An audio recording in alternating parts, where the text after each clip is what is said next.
दोस्तों, स्वागत है आपका हमारे इंग्लिश लर्निंग चैनल पर। अगर आप बिल्कुल बेसिक से इंग्लिश सीखना चाहते हैं तो ये सीरीज़ आपके लिए ही है। आज हम सीखेंगे articles A and the. Video को एंड तक जरूर देखिए और समझ में आए तो लाइक और चैनल को सब्सक्राइब जरूर कीजिए।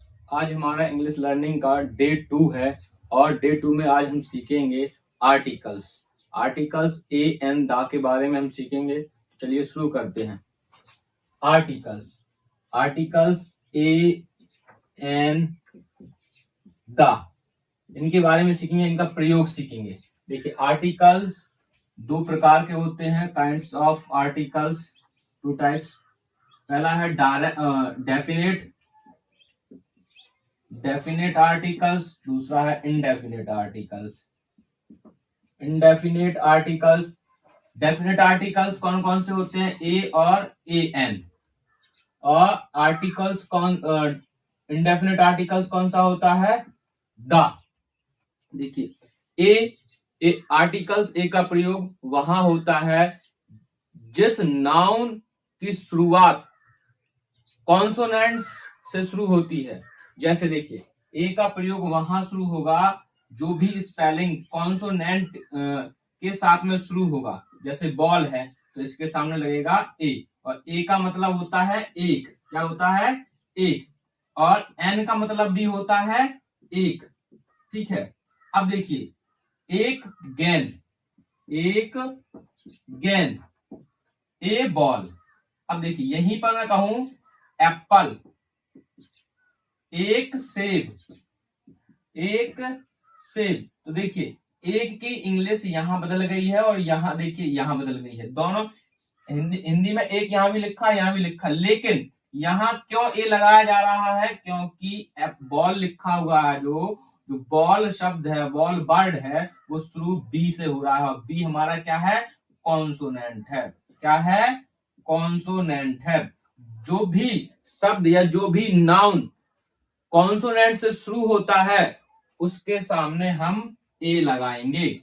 और जो भी नाउन वॉवल्स से शुरू हो या वॉवल्स जैसा साउंड्स करे, जो भी नाउन का पहला लेटर, तो उसके सामने हम लगाएंगे ए एन। जैसे देखिए, एप्पल, तो एप्पल क्या है? हमारा वॉवल्स है, तो इसके सामने हम एन लगाएंगे। अब देखिए, जैसे मैं कहूं आवर मीन्स घंटा, तो ये क्या है? A N. अब देखिए, यहां क्या है? कॉन्सोनेंट लेटर लिखा हुआ है, लेकिन साउंड कैसे कर रहा है? आवर, तो ए का साउंड कर रहा है, तो इसलिए हम यहां क्या लिखेंगे? एन लिखेंगे। इसके सामने क्या लिखेंगे? एन। उसी प्रकार से द।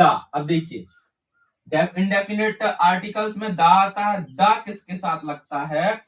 द जो वर्ड्स है वो ऐसे शब्दों के साथ लगता है जो स्पेसिफिक हो, यूनिक हो। जैसे मून शब्द है, तो ये क्या है? स्पेसिफिक है, इसके सामने हम द लिखेंगे। और द किसके? नॉन यानी यूनिवर्सल ट्रुथ हो। जैसे कि मान के चलिए सन, तो ये यूनिवर्सल ट्रुथ है, तो द लिखेंगे। ठीक है। और द का मतलब एक तरीके से वह होता है या वही होता है। ठीक है। तो ये द कहां हो गया? The university. ठीक है, यूनिवर्सिटी, ऐसे, तो द यूनिवर्सिटी। तो ऐसे शब्दों में हम ए एन द का प्रयोग करते हैं। जैसे अब आप मुझे बताइए कि कैप के आगे क्या लगेगा? ए लगेगा या एन लगेगा? क्या लगेगा? ए लगेगा। ए क्यों लगेगा? क्योंकि कैप सी से शुरू हो रहा है, इसलिए ए लगेगा। अगर पेन है, इसके आगे क्या लगेगा? ए लगेगा। क्यों लगेगा? क्योंकि ये कॉन्सोनेंट से शुरू हो रहा है। जो भी नाउन होता है और उसका पहला जो लेटर है वो कॉन्सोनेंट से शुरू हो, उसके सामने हम ए लिखते हैं। और जो भी नाउन हो उसका पहला लेटर वॉवल से शुरू हो, कैसे हो? वॉवल से शुरू हो, उसके सामने हम एन लिखेंगे। जैसे देखिए, यूनिवर्सिटी है, तो देखो यू कैसे शुरू हो रहा है? यूनिवर्सिटी का यू से शुरू हो रहा है शब्द, है ना? तो एन लगाएंगे। अब जैसे आप बताइए, मुझे कमेंट में आप बताएंगे 5 कॉन्सोनेंट से शुरू होने वाले शब्द और 5 वॉवल से शुरू होने वाले शब्द, अगर आपको समझ में आया है।